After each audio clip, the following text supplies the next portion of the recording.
All right, thanks. So I've got a secret to tell you about scientists. So scientists like to think about science in terms of simplicity and in terms of analogy. So if we can't think of an analogy to describe our science, we can't really understand it. So that's really what we're trying to do. So what is the analogy for the future of human medicine?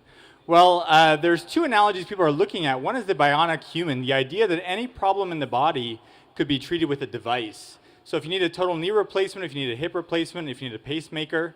But more recently, people have been looking at regenerative medicine, and the analogy people use is actually Prometheus from Greek mythology, whose liver would naturally regenerate again. So this is the idea. How do we create or induce regeneration of organs in the body? So I'm an organ donor. We need a lot more organ donors in the world. But that's not a total solution. So the idea here is really how do we take cells from a patient and pack them together into 3D and make a whole organ replacement for somebody? How do we make a liver replacement? Many of us have had drinks tonight, and maybe we're thinking about a liver replacement down the road. So there have been many successes in regenerative medicine, but what you may not realize is that chicken doesn't naturally grow as a solid sphere of cells and tissue. So this is not the analogy that we want to use to think about regenerating whole organs. So you want to think about how do we get oxygen and nutrients to whole organs. It's not unlike baking a loaf of bread. So when you bake a loaf of bread, you get a crust layer that forms. And chemically, that's oxygenation. That's getting nutrients and oxygen from the atmosphere. And that's what happens. If you pack cells together, only cells around the outside are going to survive. So in the solid organs in the body, they have this blood vasculature. And this is how your organs are getting nutrients and oxygen. And this is the highway for blood to flow through. And really, we have no idea how to make structures like this. So if any of you have ideas how to make something like this, I'd love to talk to you. So maybe, what are some analogies we can think about for how to make something like this? So this is a really cool study that's done. You can find these videos on YouTube. People creating lightning bolts inside of plastic cubes. So you'll see this, that looks something like vasculature. This is growing actually trees based on salt crystallization. So maybe we could think about something like this, but we don't have really any control over this type of idea.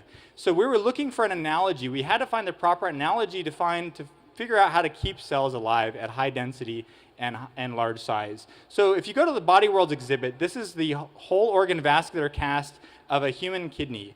And this is an amazing structure. And we saw this and we thought, maybe we can make the vasculature first. Maybe we can make the blood vessel network first and then put the cells around there and try to keep them alive. So later we found, there's a lot of 3D printing going on. We heard about Pharmacon. There's Hive 76 here in Philadelphia where a lot of this is done.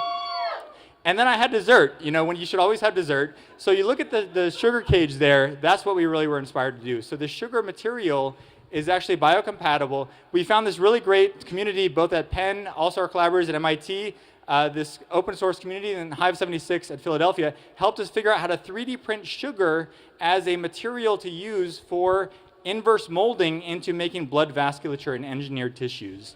And this is what we're doing at University of Pennsylvania. So that's how it works there. This is a video of 3D printing. We can make blood vessels essentially out of this. We can make very complicated structure, and all the sugar is going to go away, and we're going to pour gel around there, keep cells alive, and then dissolve all the sugar. Everywhere we had sugar, we get a blood vessel network.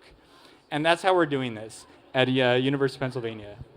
So what do we want to do is, well, once you dissolve that away, you can now flow red blood cells. You can flow human blood through there, and you can think about ways to keep cells alive using this type of technology. So you can see this is actually real human blood flowing through there. And so here's the experiment, right? So just like a loaf of bread, if you grow a lot of cells together, pack them together in 3D, you cut that open like a slice of bread, what you see is that you get that crust layer. There's only cells surviving around the perimeter of that gel. And we need to figure out how to keep cells alive in the center of that gel. So in contrast, if you make these gels that are cast off of the sugar-based vasculature that we printed in 3D, you can keep cells alive more complexly in much more dense, much more high resolution, and much larger structures. So this is more zoom in here. You're looking at more than 1 million cells. So every point of light there is a single living cell. And you can see this cross section through the gel. These are these fluidic networks we're flowing nutrients through to keep the cells alive. And there's dead cells basically everywhere that they're too far away.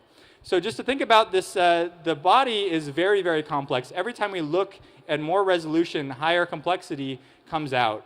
So we don't really know everything we need to figure out to be able to do this, but this is sort of one step that we're doing to get towards whole organ vascular casting. So here's some more links, and just really what we're trying to do is figure out a simple way, a fast way to make whole organ vascular casts from sugar. We're trying to make it so easy to do, it's like taking a baby from candy.